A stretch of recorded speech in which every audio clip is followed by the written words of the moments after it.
While some people were interested in social reform, there were others that began to be concerned about some of the issues that are connected with the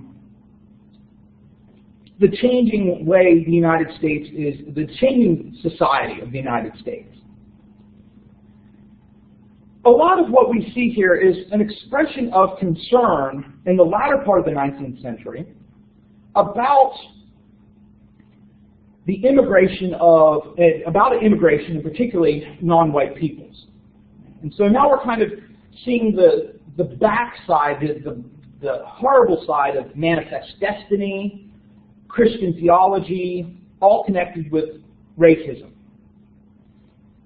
And it's directed towards the natives, right? These kind of indigenous foreigners, as some people refer to them, even though they were the people that were here before the Europeans. But it was often reflected outward as well. Especially in the latter part of the 19th century, we see in, unfortunately, a lot of sermons this notion of the triumph of the Anglo-Saxon race, especially kind of in the aftermath of the Civil War. And just as one example of this, you can see from pieces of a sermon written by Josiah Strong called The New Era or the Coming Kingdom in 1893. Strong said, "It seems to me that God, with infinite wisdom and skill, is here training the Anglo-Saxon race for an hour sure to come in the world's future. The time is coming when the pressure of population on the means of subsistence will be felt here as it is now felt in Europe and Asia.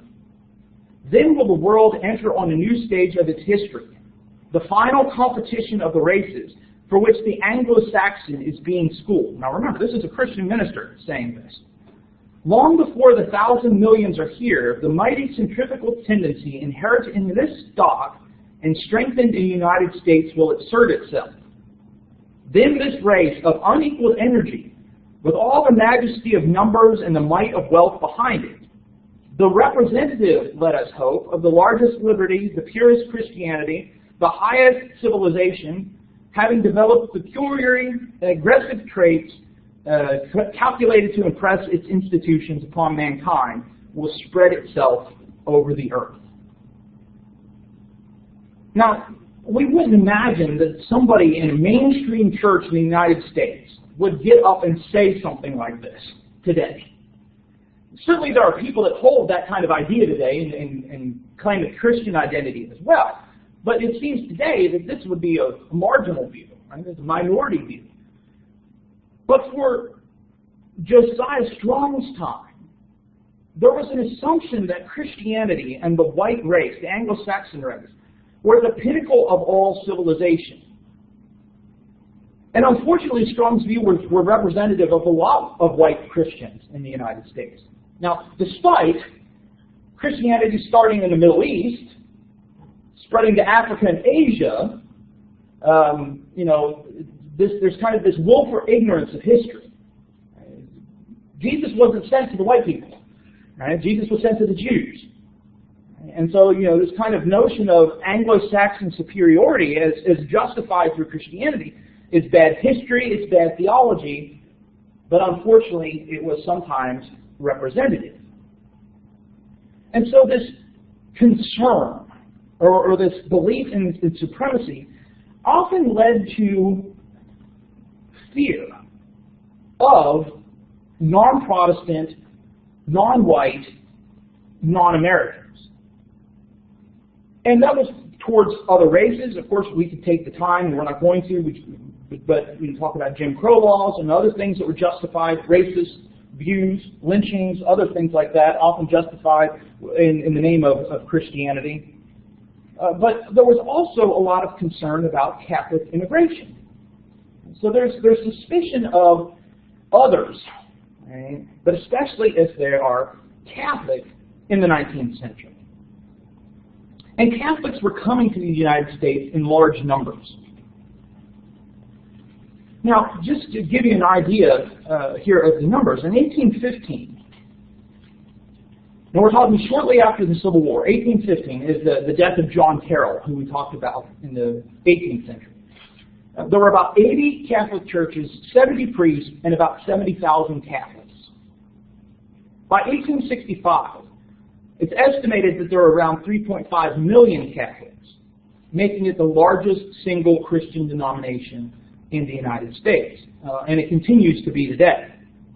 Now certainly if you took all the Protestants together, right, and you numbered Baptists and Methodists and all the Protestant groups, there are more Protestants than Catholics, but as far as any one particular identity.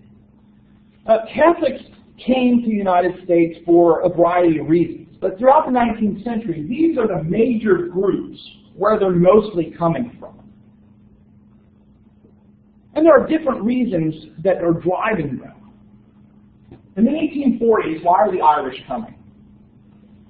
The potato famine. Right? And so in some cases it was this famine, poverty is kind of driving them. In fact, like 25% of the Irish immigrate to the United States. Now not all of them are Catholic, but a lot of them are.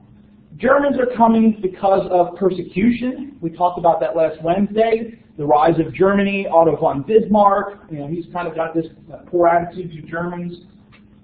Italians are coming, mostly single men. They are coming to gain wealth and then go back to Italy to buy land. The Polish as well coming because of persecution. And in fact, during the time period we're talking about, there isn't a Poland. The area that was Poland and will be Poland is broken up between the Germans, the Austrians, and the Russians. And so they're facing persecution. French Canadians come because of jobs. And so they come down into New England to work at textile mills and other things.